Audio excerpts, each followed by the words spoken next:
Hello, good evening po sa inyong lahat. Good evening po. Oh, nice to see the faces. We miss you a lot.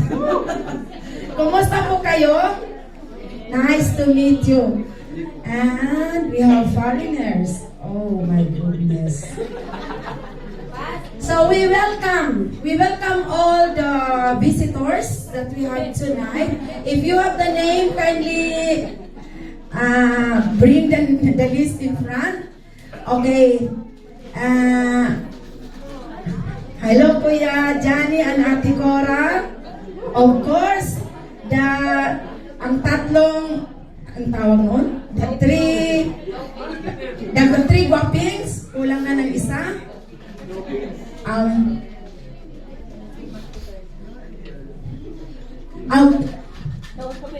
I did not understand what you say. So,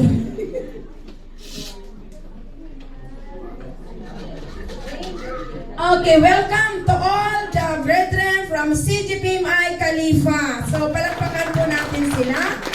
Thank you so much. Your presence is truly give us joy. Amen. Not only I welcome the CGPMI Khalifa, I want also to welcome our very important person tonight. Okay, we have Maria Ellen. Say hi, Maria Ellen. So our VIP. So somewhere out there, Robert Bryan. We have Balakrishnan. I think that's right. Balakrishnan. We have Blessy Han. Also, we welcome John. Ben. I don't know. John. I just say John. We welcome also Asel, Edward, Acheli, and Luana. Amen. So we are happy to see you tonight. I hope this will not be, it is not only it will be your first and forever. Amen. Okay, so I will not make my introduction longer because we have more things to do here. So tonight, we are still, our preaching for this month,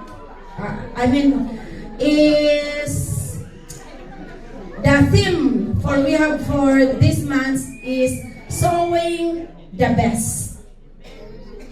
Sabihin ninyo, the best. Amen. So what is the best for you? So tonight, we will be talking about the best. So one of the Word of God that I have chosen to share tonight of sowing the best comes from the New International Version, Mark chapter 4 verse 30 to 32. This is the very common parable.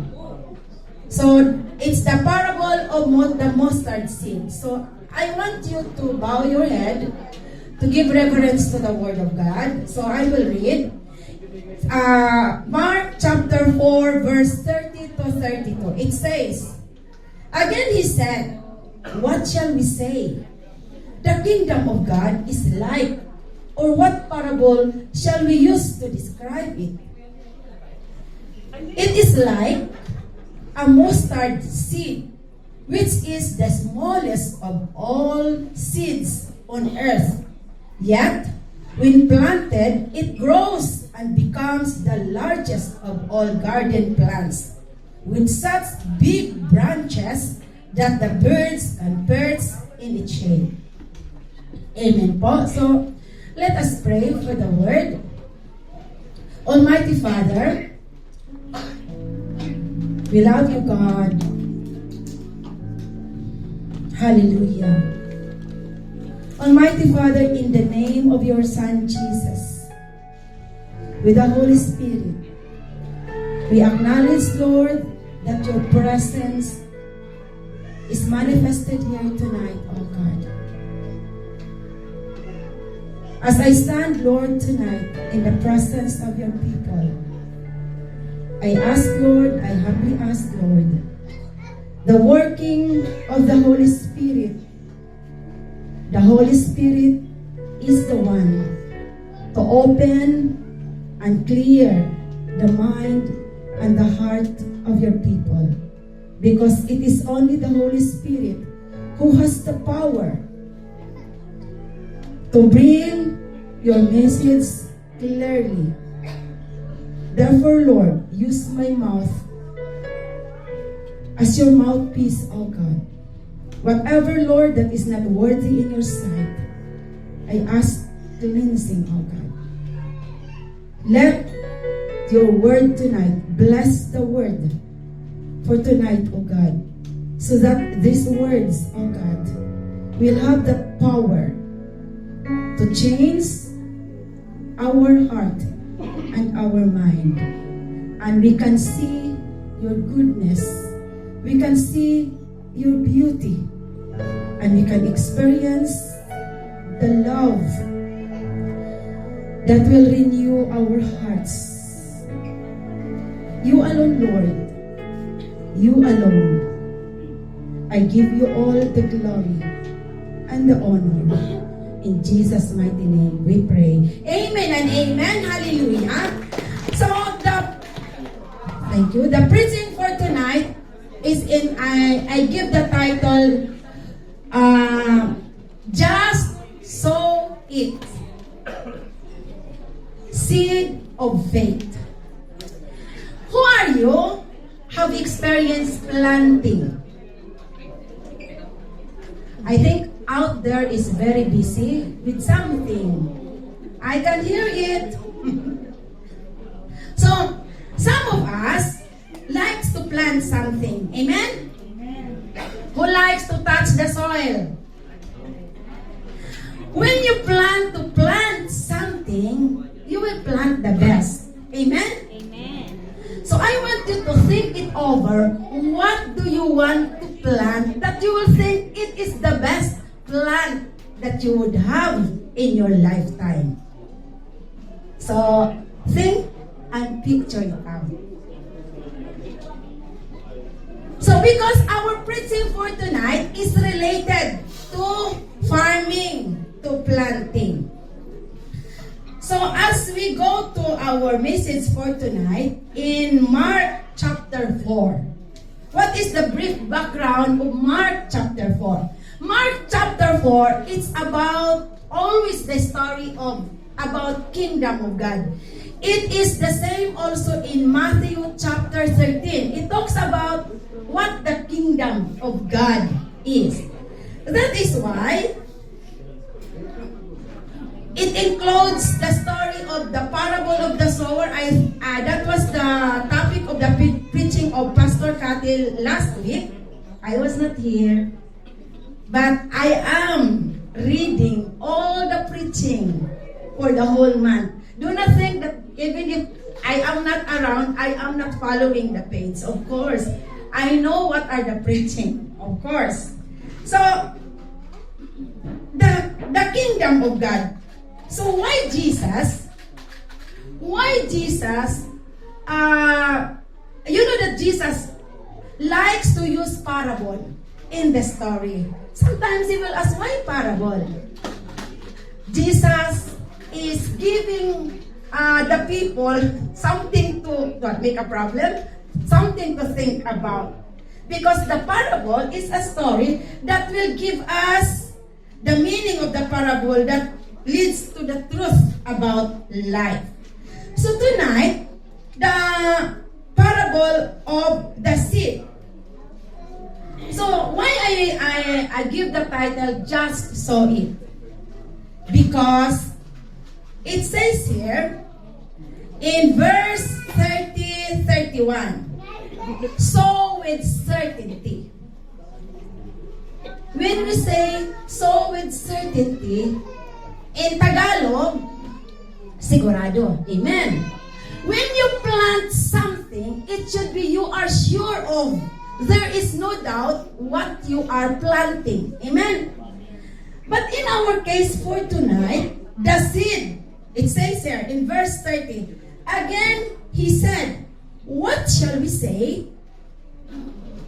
The kingdom of God is like, or what parable shall we use to describe it? The question that we need to understand, of course, is what is the kingdom of God? If I ask you the question, have you not asked yourself, what does the kingdom of God means? Because we have been talking about the kingdom of God, isn't it? What is the kingdom of God? Because God or Jesus is always talking about the kingdom of God. The kingdom of God, according to the Bible, it is about Jesus reigns. The kingdom of God is about Jesus' sovereignty.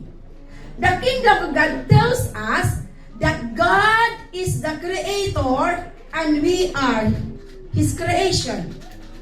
The kingdom of God talks about the authority of God on earth.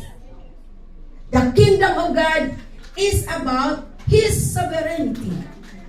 Not only that, the kingdom of God, which is Jesus is always telling in His story, is also about it says here and not yet. What does it mean? The kingdom of God talks about the promise because it is in the heart of man. The kingdom of God is about peace.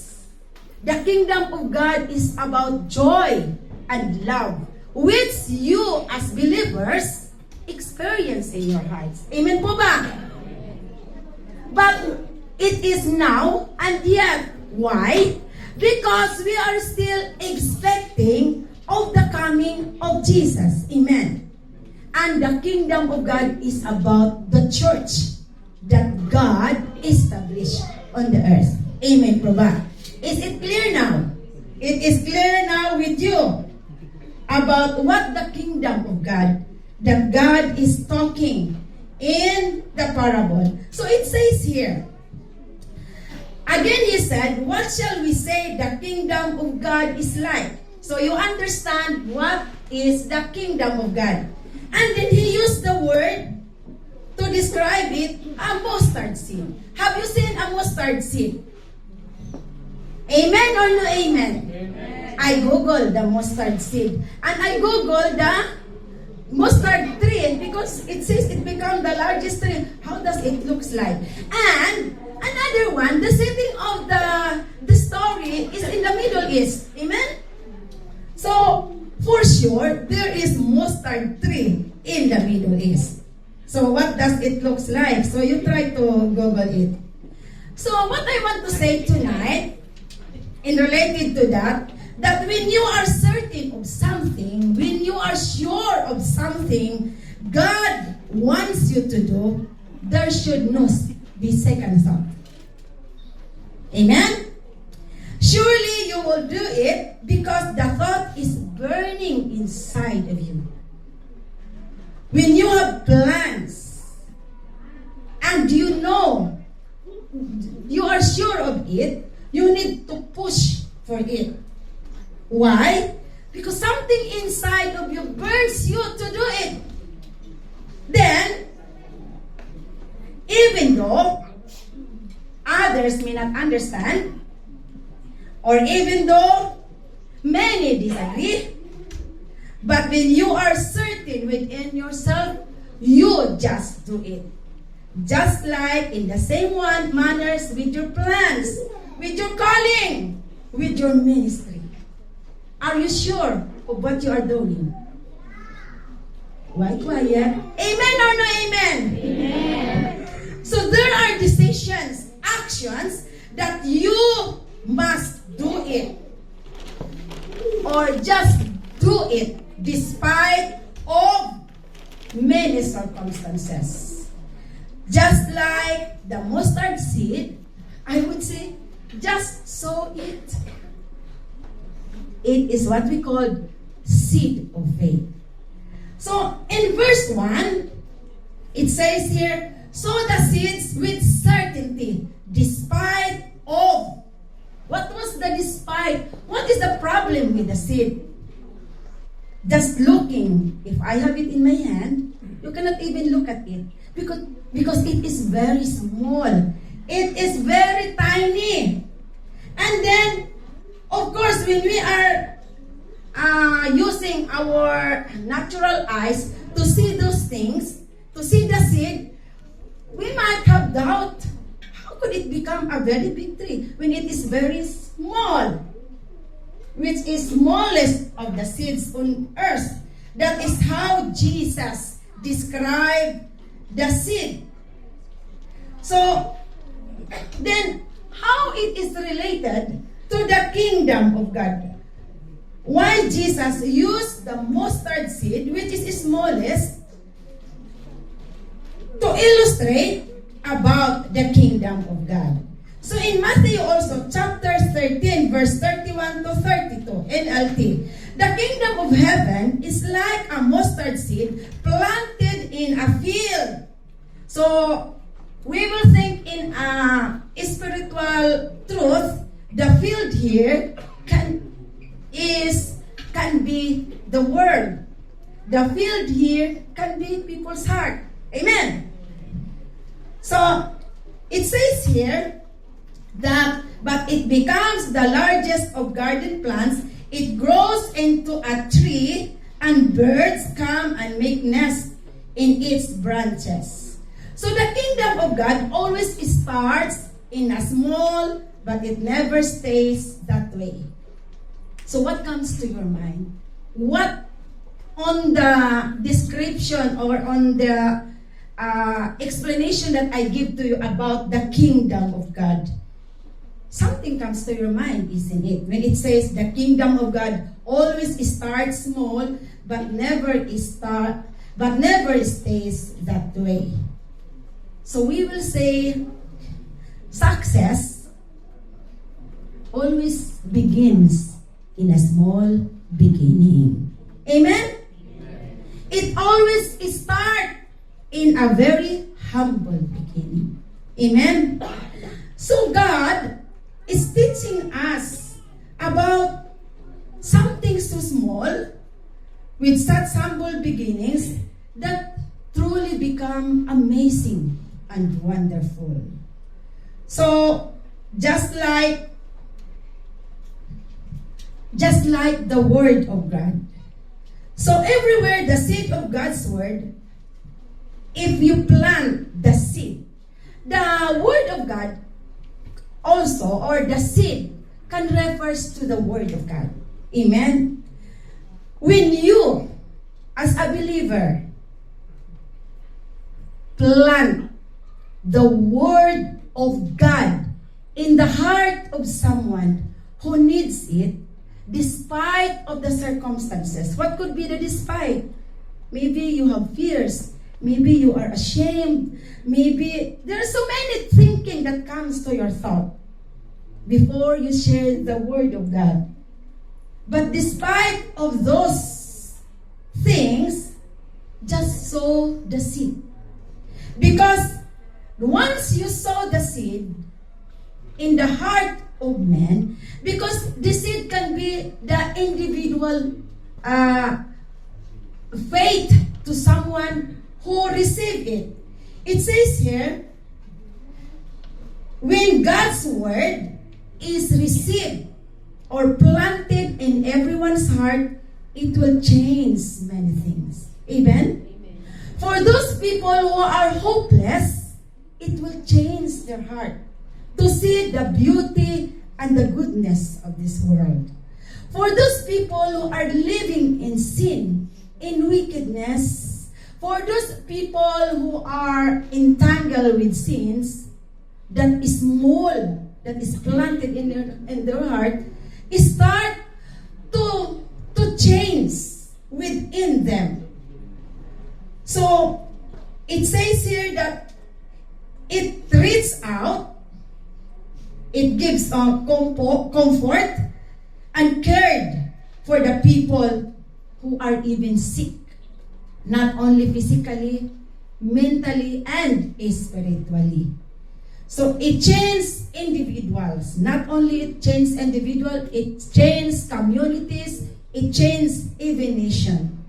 And if only there are so many people who have that hunger to plant the seed in the heart of the people in the Philippines, I think there will be no more corruption. Do you agree with me? Amen. Agree or no agree? For those who do not agree, they don't like change. Amen?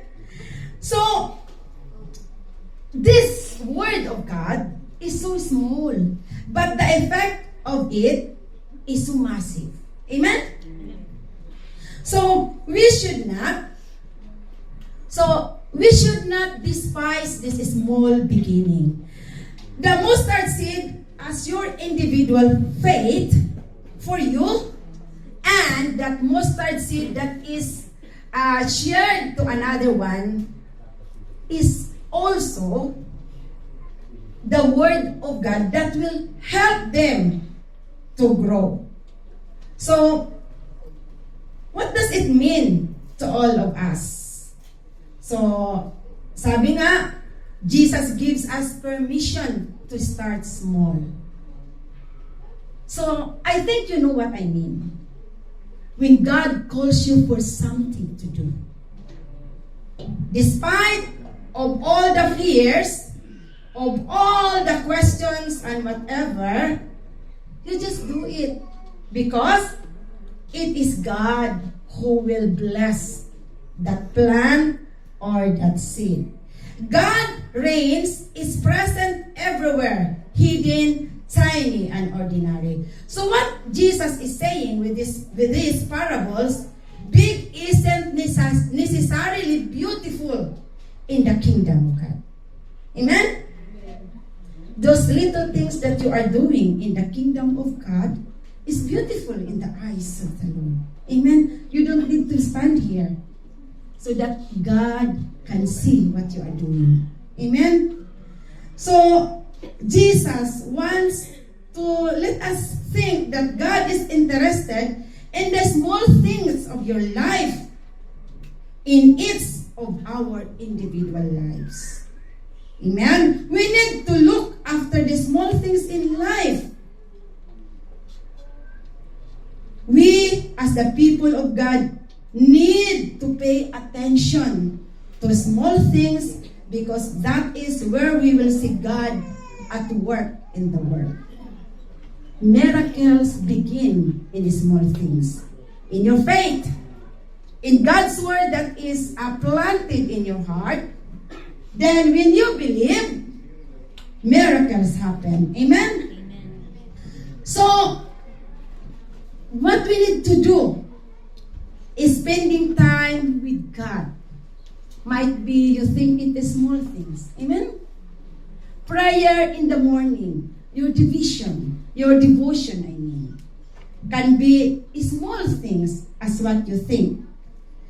Studying your Bible are small things, but that small things will help you to grow, to become how do you call this one? A conqueror.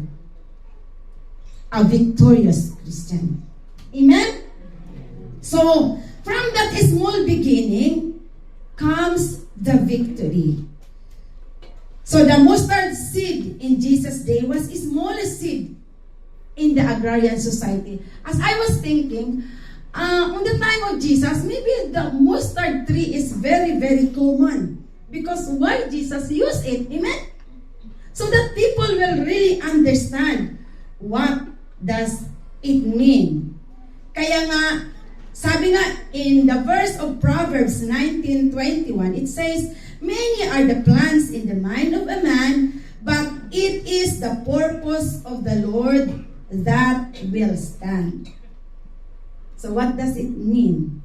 That small seed of faith when you believe, will bring you to what? To the fulfillment of God's purpose in your life. So, it says also, and then, it says also that when people hear and obey God's word, life changes and His kingdom becomes a present reality. Do you want that the kingdom of God is real in your life? Amen? Then you need to obey, and what you will do, you need to obey and listen to the word of God, so that the kingdom of God will be with you. That peace, the joy, the warmth of the love of God will be in your hearts. Amen? That is the meaning, the kingdom come. Amen. Next, sow the seed, because there is this unstoppable power.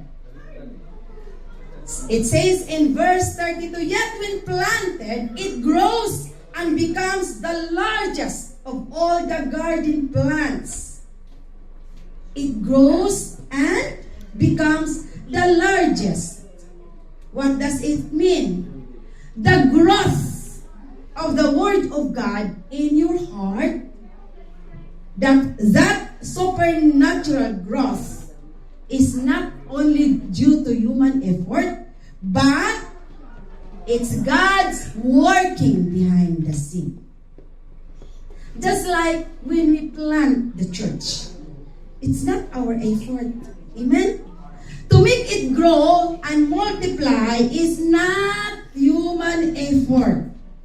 Always remember that. We cannot own it. The growth, that supernatural growth, because we're talking about the kingdom of God, which is also the church.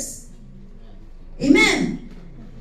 The unstoppable growth of the church is not only human efforts. It is God behind the scene. Amen? We should always remember that. We are only used by God. So, the mustard seed in the parable represented big things growing from small things. So this message teaches that the kingdom of God begins small but grows with unstoppable power. Say, unstoppable power. Unstoppable power. Do you want that you, as a part of this church, have that unstoppable power? Amen. Then say, Amen. Okay. So through the power of the Holy Spirit that helps the church to grow, to multiply, that work of God behind the scene, that supernatural power of God working in us, it is the one who opened our hearts. Does it mean that we only surrender everything to God? No. Why? We have a part of it. Amen? It says here that we need to have the condition of our heart determines whether the word produces fruit. Now, we need to, evaluate our hearts. What is the condition of our heart? Is our heart rich? Is our heart a good soil for planting the seed? It says here, the word produces fruit. As we remain planted, we continue steadfastly and trust God's process. His kingdom grows in us, through us, impacting lives, communities, and generation. What does it mean? It is God who gives the power for the church to grow. But it is not God who will tell the people to share the word of God. God will use you. Therefore, to be fruitful, it is your choice. It is human participation. Amen? As I have said, behind the scene, God is working. But God each one of you for the church to grow and to multiply. Amen? And that is a decision to make. You need to participate. Amen? If we are lazy, what will happen to the church? So what will happen to the church? Nothing will happen. Do you know what are the things that will stop the growth of the church? But before that, I want to read to you this verse in 1 Corinthians 26:29. Brothers, so it says here, brothers, think of what you were when you were called. Okay, now, I want you to think of yourself. Jesus is telling his disciples about this. Think of what you were before. In layman's words, who are you in the past? Amen. Not many of you were wise by human standards. Not many were influential. Not many were noble birth. But God chose the foolish things of the world to shame the wise. God chose the weak things of the world to shame the strong. He chose the lowly things of this world and despised the things and the things that are not, to nullify the things that are, so that no one may boast. When I was reading the verse, I was asking myself, why God uses people who are weak? Because if we are going to have the background of discipleship, because this parable of the mustard seed refers also to the experience of Jesus with the 12 disciples in Israel. You see, there were only few disciples. Amen? Jesus plus the 12. But then what happened? There was the massive growth. Now we have different churches. So, this verse teaches us that God uses people who are ordinary. God uses people who are not significant in their lives in the past. But why? Then I answered myself, because when you are nobody in the past, and you become somebody in the future, there is a miracle.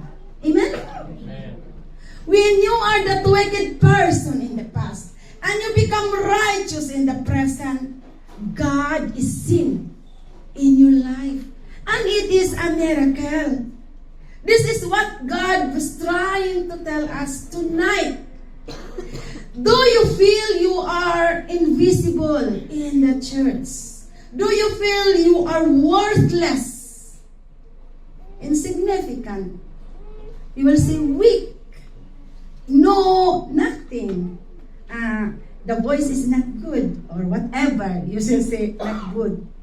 But no, I always remember Pastor John, who tells us in our training, always bring the David within you.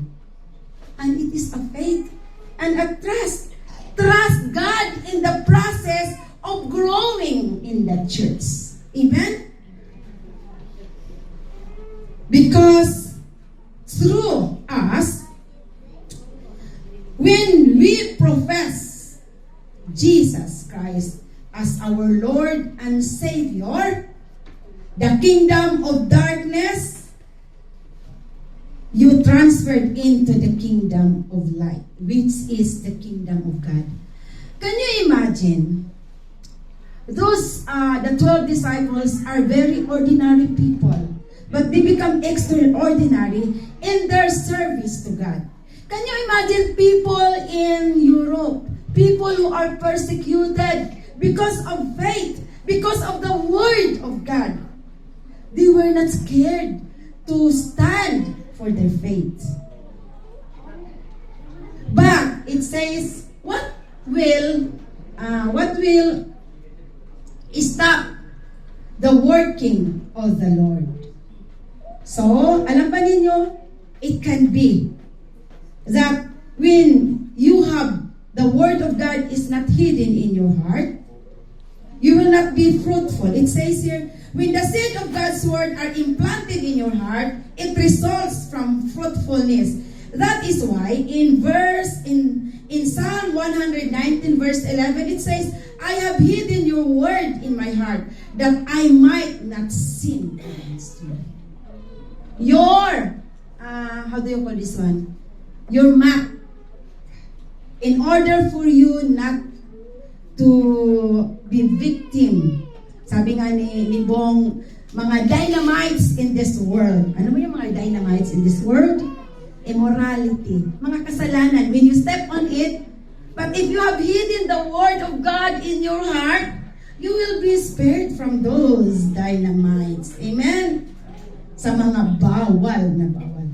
It says that blessed is the man in Psalm 1:3. Blessed is the man who walks not in the counsel of the wicked, nor stands in the way of sinners, nor sits in the seat of scoffers, but his delight is the law of the Lord. Another word for blessed is happy. Do you want to be happy? So, to be happy, God is giving us tonight the clue.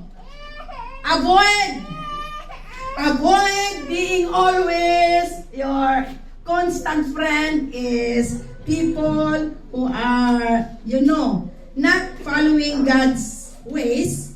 You should avoid them. Amen? Avoid sumax marites. Avoid. But it says here, but his delight is the law of the Lord, and on his law he meditates day and night. Then he is a wise man. He is like a tree planted by streams of water that yields fruit at its season, and its leaf does not wither.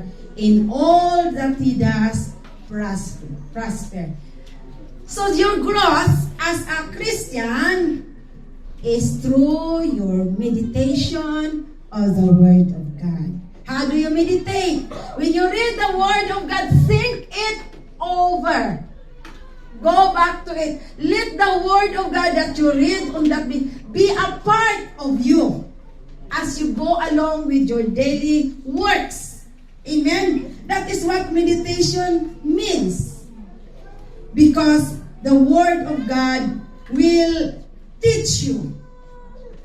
So, in life, you will go through valleys and mountains. Amen? Problema. However, in those dark days of the valley, the Word equips you not to doubt of what has told.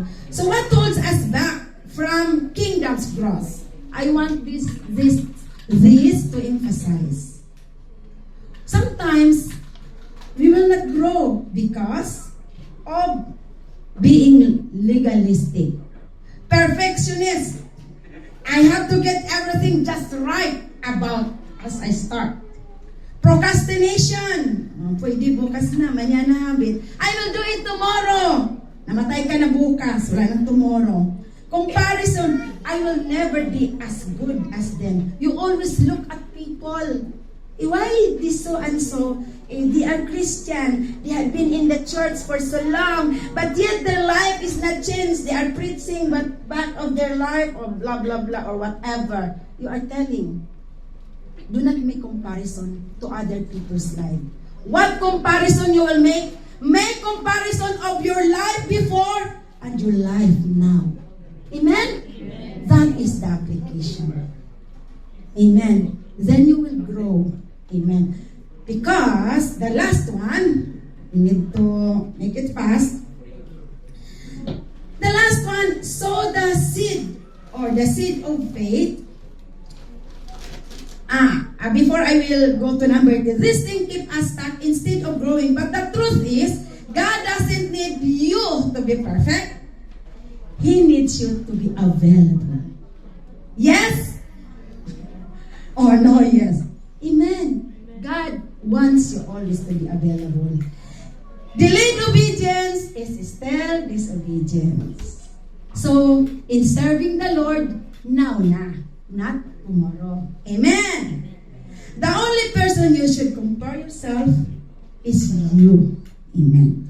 So, a call to remain planted. So that the growth is unstoppable, you must remain be planted. So His unstoppable growth will shape us into people who reflect Christ, impact the world, and fulfill His purpose in your life, in our generation. Because the kingdom has already been planted, the question is whether we will wish to grow and to multiply. Amen? So the next one, just sow the seed because there is the outcome benefits. So in verse 32, yet when planted, it grows and becomes the largest of all garden plants. With such big branches, the birds can perch in its shade. Can you imagine? The small seed, it grows, and here comes the birds flying, crowding on that tree, and perching on it. The benefits, not only that they can rest and perch on the tree, they can also eat. Because I googled, can we eat? Is there fruit of the mustard seed? Of the mustard tree? I said, yes, of course there is fruit because there is seed. Amen. But the question is, can we eat the fruit of the mustard seed? And it says, yes, it is sweet. So therefore, the mustard can give satisfaction. Amen. That is one of the benefits. Not only one, that it will give satisfaction, also because the setting is in the middle, is that tree will give a shade. Amen. When people there was too much heat, people can come to the tree and shade on it. Amen. So that is the benefits. There is the outcome benefits, that it is a place for all. Amen. So, this image of a tree with the birds of the air resting its branches is a common image. It represents, here is the kingdom is like a tree. So, what does it mean to all of us? If we are talking about the church, mga kapatid, kindly listen and think it over. It is an evaluation. Since the kingdom of God is also the church on earth, it is our responsibility, people who are inflicted. It can be physically, emotionally, spiritually. They come to church because they need guidance. Amen? They need what? They need to what? To have rest, to have peace, to be cured. Amen. In the church. The church is a shade for everyone who needs God in their life. Amen. You, as part of the church, is the responsibility of that what we call the benefit outcome. Amen. The church should be a place where people feel the beauty, the presence of God in the times they come to the church. Amen. The church as the kingdom of God is not like any other place. The moment you come to the church, the moment that you come to fellowship, when we come out from the church, you feel the joy, you feel the peace, you feel the contentment, and you want to come again to feel the presence of God in your life. Amen? That is the benefits, just like the mustard seed, that the birds come to perch on it. So, the kingdom of God, which is the church on earth, should be a place for us. This is our responsibility, and take an action. Sabi nga, in Matthew 6:33, seek the kingdom of God above all else and live righteously, and He will give you everything you need. Yeah, we might have a busy life that we cannot entertain people's problem. Amen? But it says here, seek ye first the kingdom of God. Means to say, if you are working in the kingdom of God, your kapatid is your responsibility. So, as the mustard seed grow from tiny seed, so too we are spiritually growing and developing into all God has made for us. So, have faith in small seeds you sow today. Have faith in the small seed, the time that you spend to your friend who is crying because he cannot bear the problem. Have faith in the word that you planted in someone's heart that who needs it. Have faith that everything you do for God has the benefits and its rewards. Amen? Sabi nga, trust God to make them grow into something significant. You are here in the church because you trust, because you hear God's word, you hear God's calling. Amen. And it says also that no matter how small you believe, your contribution to the kingdom is significant. Sabi, 1 plus 1 becomes 2. If it is only 1, there's no multiplication. Amen? But together, sabi nga, together we fall down, together we stand as a church. So, you are part of this small beginning into the greatest success. The road is not always easy. And sometimes it seems impossible slow. But when we trust God's Son is at work in unseen ways, we can leave our cares with Him. As we do this, you can also take small steps to help bring more souls into the fold. Do you promise that, mga kapatid? Do you promise? I repeat, do you promise that you will bring souls to the fold of God? I want to hear the word amen. Amen. Amen. So that is your covenant with God. Hallelujah. So, because we are all endowed with unique gifts and have different ways of connecting with others. Trust the process of growth. Your life may not yet look like what it meant to be, but God knows the potential He's planted within you, because it is God who planted the seed in your heart. But the tree is already inside the seed. If you plant your faith in God's hands, He will bring growth in His perfect time. So do not be discouraged, mga kapatid.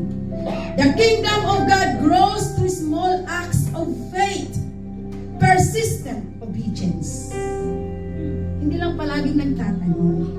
Sometimes we like always to ask questions.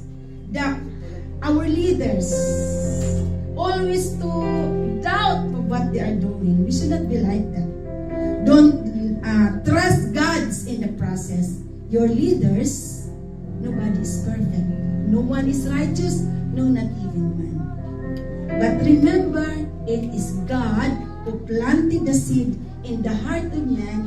It is God who has that supernatural power to change us, to change me, to change you. Therefore, don't let fear, excuses, or distractions keep you from starting small and dreaming big. Do you have dreams for your family to come to Jesus? To your friends to come to Jesus? Do you dream this church to multiply?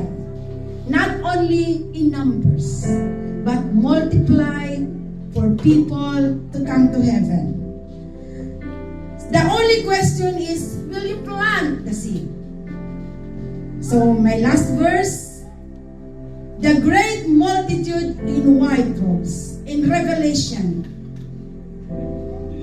After this, I looked, and there before me was a great multitude multitude that no one could count, from every nation, tribe, people, and language, is standing before the throne, before the Lamb. They were wearing white robes and were holding palm branches in their hands. And they cried out in loud voice, "Salvations belong to our God, who sits on the throne and to the Lamb."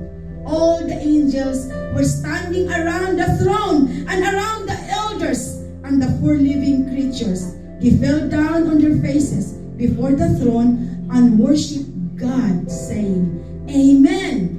Praise and glory and wisdom and thanks and honor and power and strength belong to our God forever and ever." The question is, who are those people who are in the white robe? Mga kapatid, it is us. It is the saints, the one that you shared the word of God. I want the last part of my preaching. I remember Brother Jen in the hospital where he was doing his dialysis. He used that hospital bed as the platform to share the word of God. Someone received the word of God. Our sister Cathy Abalos, who is also making the dialysis.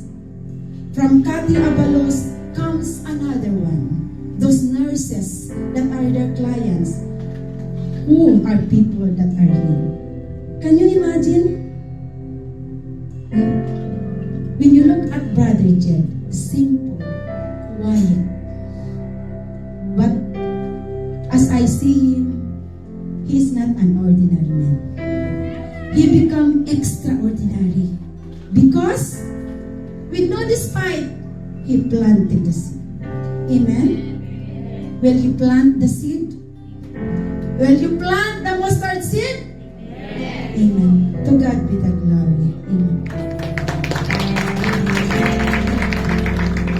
Hallelujah. Rise up in the presence of the Lord.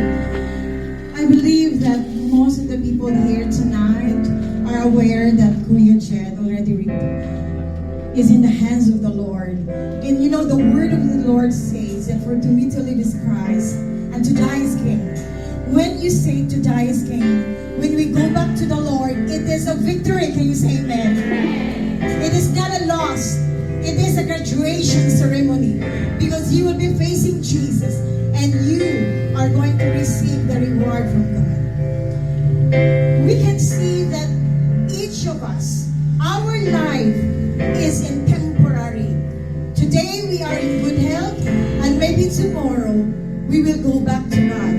Now, maybe after a few hours, maybe after a couple of hours, we don't know what will happen soon. Now the question is, where are you going to spend your eternity? If God will ask you, why should I let you come into heaven? What is your answer? This is a very important question because if you met Jesus, you should be sure where is your destination. Your life here on earth matters a lot because after here is death and you will spend your eternity whether heaven or hell. Now for the two, where is your destination? Is it in heaven or in hell?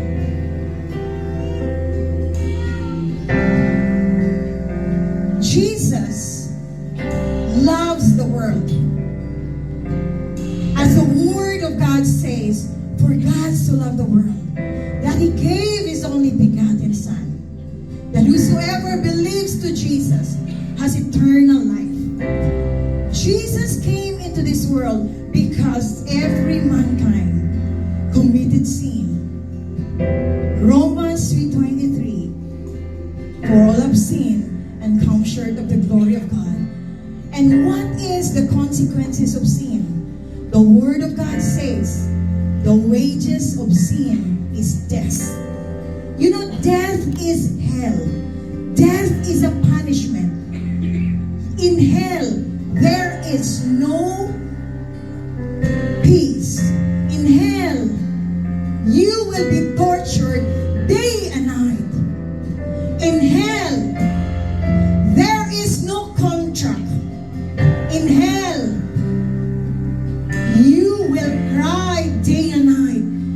because your soul will suffer the pain. Jesus never allowed that mankind will suffer to hell. That's why He sent His Son Jesus to save us. Can you say amen? He died on the cross and He paid your pain. He paid your shame. He paid your debt. And you can come to Jesus being forgiven and set free. Can you say amen? You are now, there is no condemnation who are in Christ Jesus because you are forgiven by God. And the word of the Lord said that whosoever will come to Jesus and accept Him as Lord and Savior, He will give you the power to be called the sons of God. And tonight, when you come to Jesus, you will be called sons and daughters of God. Would you like to accept Jesus tonight? Would you like to go to heaven? If you want to accept Jesus, say this prayer. Follow this prayer. Lord Jesus, I accept you as my Lord and Savior. Come into my life. Move into my life. I believe, oh God, that when I will die, I will go to heaven. You know, when you accept Jesus tonight, your name is written in the book of life. The way to heaven is not religion. The way to heaven is not by charitable works. But the only way to heaven, Jesus is the way, the truth, and the life. And tonight, you receive the salvation from God. Can you say hallelujah? Hallelujah. We praise you, Jesus, tonight. We thank you for yours. We thank you, Lord, for the great salvation through Christ Jesus.